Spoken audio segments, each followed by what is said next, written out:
Slaying Sunnah, Abu Ishaq al-Shatibi's concept of Bida in al-Iʻtiṣām, McGill University, 1999, Montreal, Canada, A.S. Jahar. Chapter 2. The Hanbali jurist Ibn Taymiyyah, who dies in 728, commensurate with 1327, defined his notion of Bid'ah by basing himself directly on the Quran, Sunnah, and consensus, and Qiyas, ratio legis. He claimed that all foreign anniversaries and festivities should be counted as objectionable, since these were based on the practices of non-Muslims and had no basis in either the Quran or the Sunnah. A similar line on Bid'ah, one which would also differentiate between religious or mundane matters, was adopted by Ghazali, who died in 1111, and Ibn Hazm, who died in 456, commensurate with 1062. It is reported that according to the former, Bid'ah is any act which is not attested to in the Sunnah or which is foreign to the Shari'ah. Ibn Hazm also used the same formula to censure every act violating or contradicting the Quran and the Sunnah. Refuting those who claim that Bid'ah could be divided into two categories, licit and illicit, Ibn Taymiyyah argued that this notion contradicted the prophetic saying to the effect that all forms of Bid'ah are error. This hadith of the Prophet, he contended, connotated the refutation of the proposal that some Bid'ah is lawful. The rejection of Bid'ah for him encompasses the refutation of good or bad Bid'ah, even though the clear indicants are silent on the subject. In addition, Ibn Taymiyyah stresses that introducing Bid'ah in the service of public interest, maslaha, is contradictory to the prophetic hadith cited above.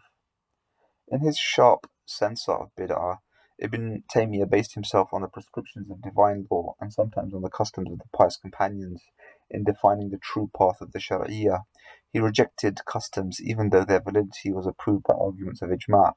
He claimed that the Shari'ah is perfect and liable neither to subtraction nor to addition. The sound ulama's prescription, or the sunnah of Ahl al-Madinah, he added, functioned as a measure of judgment, not as the tradition of a community. Has insistence on the universality kulliya of Bid'ah, which does not tolerate particularization, takhsis, into good or bad, is similar in this respect to Shatibi's concept of the universality of subversive Bid'ah, as we shall see. The prohibition against Bid'ah stipulated in the hadith of the Prophet makes no distinction between lawful and unlawful innovation. Ibn Taymiyyah declares, thus attempts at classifying Bid'ah into licit and illicit are tantamount to introducing reason into the equation. In his lucid elaboration of Bid'ah following his citation of the hadith, Ibn Taymiyyah proclaims that it refers to all kinds of Bid'ah which are without exception reprehensible. The prohibition applies to all areas of law and does not recognize any difference between customs or worship. In trying to differentiate between the linguistic and Shari'i meanings of Bid'ah, Ibn Taymiyyah stresses that the former is broader than the latter. By implication, any innovation in the Shari'ah is forbidden. He affirms, Bid'ah in the linguistic sense, however, pertains to a general type of innovation. If the case is attested in the Quran or the Sunnah of the Prophet, the innovation in that context is lawful. He resorts to the saying of Umar ibn al-Khattab, the licit Bid'ah this is, ni'matu al-Bid'ah hadihi, to justify his position. An example of this type of Bid'ah is the congregational prayer held on the night of Ramadan, which Ibn Taymiyyah says connotates a linguistic sense of innovation and not a Shari'i one. This tradition had been the custom of the Prophet and was followed later by his companions, especially Umar ibn al-Khattab. Therefore, there was no innovation on Umar's part, for it was attested to as the custom of the Prophet. Ibn Taymiyyah's elaboration of the aforementioned seems to be somehow ambivalent. In one sense, he rejected the particularization of Bid'ah into good and bad, while on the other he accepted the Bid'ah in the linguistic sense, such as is the case of the congregational prayer on the night of Ramadan. Ibn Taymiyyah, however, was still consistent in declaring that the evidences of the text as the basis of his censure of Bid'ah. On the subject of novelty, muhdatha, Ibn Taymiyyah contends that it can be defined as being different from Bid'ah. Only if the exigencies of life and a community's maslaha are at stake can novelty be introduced as a lawful alternative.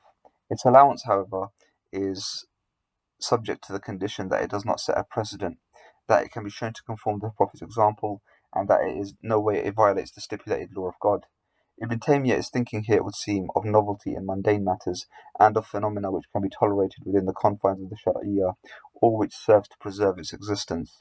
For instance, in the eyes of Ibn Taymiyyah, the war of the first Caliph Abu Bakr against those who refused to pay alms tax was a tolerable novelty.